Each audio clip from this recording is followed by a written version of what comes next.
Motorcycles aren't the only thing that need refueling.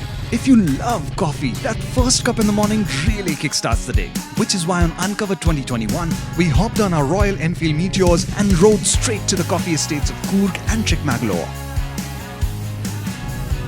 A Sufi saint called Baba Budan in the 17th century brought in 7 coffee beans from the Middle East through the port of Mocha and planted them right here on the Giri Hills in 7 different directions.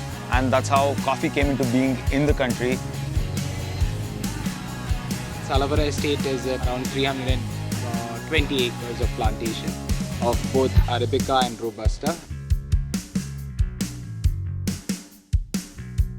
My husband was in the plantations. He was into research. He wanted to get coffee its fair due in the Indian market. And once he left, I thought, why not carry it to another level? So we are known for our selective natural coffees and our honey processed coffees, which use a lot less water than the usual processing. More than anything, learning about coffee from Vignesh, it was kind of mind-blowing. I thought I knew about coffee, and then he kind of like opened up another world together. My maiden experience itself is beautiful. It has rekindled my passion for bikes. It has also brought my age down by at least 2 decades.